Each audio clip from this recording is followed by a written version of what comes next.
So we parked in here and we walked this way and then this way. And this is sort of an open field on the edge of a whole lot of forest with sandy tracks going through it and sinkholes where the earth has collapsed in on underground chambers of some sort. That night we found an excellent tree twist, a small pine tree that had been broken and twisted back on itself. And as we were looking at that and taking pictures, it was almost dark. It was late dusk. JP started hearing pops and snaps from over here. And we kept looking at this, and just about a minute later, to our south, right in the tree line somewhere, we heard a long howl, lasting, I'd say, between 8 and 10 seconds. We proceeded down this way and had our encounter just over here. But first let's back up and put in a little bit more circumstantial evidence.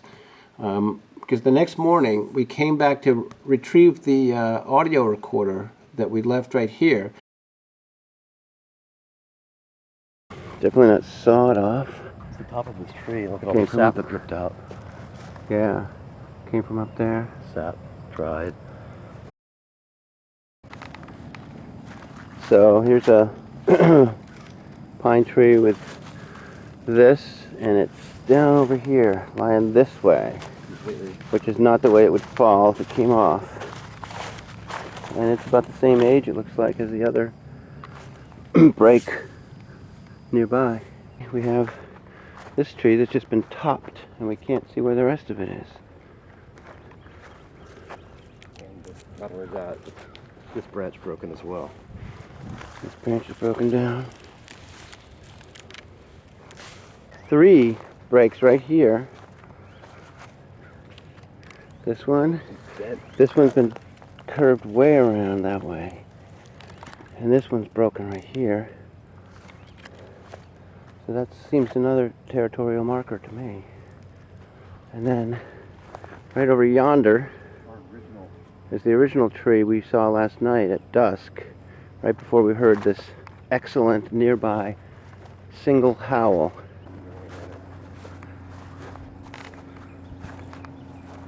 This is this tree that's been definitely twisted around.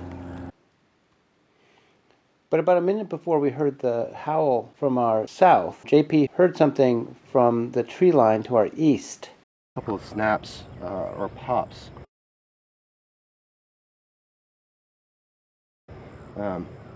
Coming from this direction straight to our 12 o'clock position, we hear a long howl that started low and went high. At first it just sounded like some guy, kind of like he was saying hey, even though it wasn't the word hey, but it was like that. It was like ah, just sort of like a guy, not at all like a canine. But remember, this was at the edge of a large forest. It was almost dark. There's no flashlight over there. It was coming from the pure darkness. Then after the first couple seconds or so, it morphed into more of a wolf-like or a coyote-like sound. And it was strange because apparently there are no wolves in Florida, and coyotes have a higher pitched call, and also they almost never are is calling by themselves. One will start and then the rest will follow in a chorus.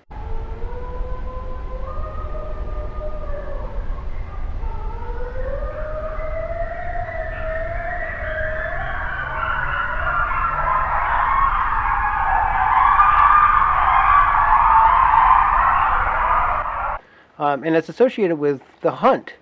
They wouldn't just stand there and howl in the presence of men, but Sasquatch will do that in order to alert the others in the area that their territory is now being encroached upon, and to take up an alert posture toward this intrusion. The howl sounded, after the initial more man-like part of it, it sounded very much like further howls that we recorded later that night, and you'll hear them at the end of this video. So then we got down here. Yeah, we were about here. I was squatted. I was here. You were coming this way. I squatted down. Was in this height region, and we seemed to move past the tops of these palm fronds here. And so there's obviously nothing right here in between here, and it seemed to be about this distance. We didn't have any night vision equipment with us, so we just decided to slowly walk toward where he saw the movement. We only made it a few steps in that direction. And simultaneously we felt, I think I said, I feel a buzz. I feel a buzz. Yeah. Right in my chest I felt like this electrical sizzle. And JP felt it at the same time, so we didn't keep walking in under this beautiful, beautiful tree. This species, like many other species, seems to possess the capacity for infrasound, to produce pulses or waves of energy that are below our range of hearing. Elephants use this to communicate over great long distances, so do whales. Lions have been documented to disable their prey, like gazelles, by using this at close range. Over the years I've heard about it from many of the people that I've talked to about their encounters with Sasquatch, and they'll feel a sudden disorientation or nausea and weakness. Many times they suddenly go down to their knees if they get too close. So this seems to be one of Sasquatch's defenses against us, and it would make sense that they would have built up as many as possible over the millennia if they're to survive alongside such a powerful and domineering species as we are. I've never felt this before this incident, and I've always wanted to, even though it is accompanied often by intense fear and a sense of doom or dread. It's like an anxiety attack, but it comes on like that. So when I was out there that night with JP, we approached very cautiously to underneath this oak tree, and at the very same time we both stopped. He went down into a crouch, which is what he has done in the past when he's felt this. Just the week before, he had felt it so strongly that he went down onto his knees and felt like he wanted to throw up when he approached one that he saw outlined in the moonlight.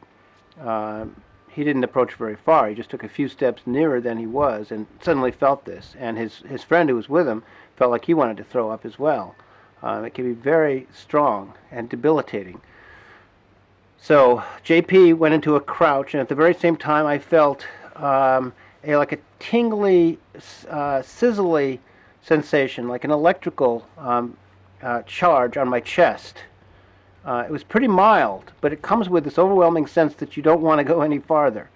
Both methodologically, you know that you don't want to push the envelope because you're trying to establish a trust relationship, an environment of respect in a habituation area. At least let them know that you are not a threat. So from that point of view, you don't want to overstep the boundaries that are set up.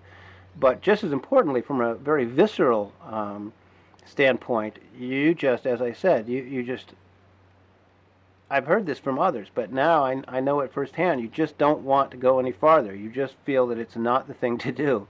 And so both Josh and I said we should get out of here, and we said to the darkness under the tree, okay, sorry, we understand, we're going to go now, and we did. Now we are free to walk in. But boy, could you sit up in there. Right? Comfortable. I'm sure they could just, put their butt right back there and lean in and snooze and be a sentry at the same time. That's right. He probably was working sentry last night. And then hopped down when he heard us coming. Very possible. Maybe when he heard the howl or the pop, maybe that was either he made the pop or he responded to it. So then, before we left, we placed the recorder right here. Still there. Just still here. Luckily, it should have gone all night.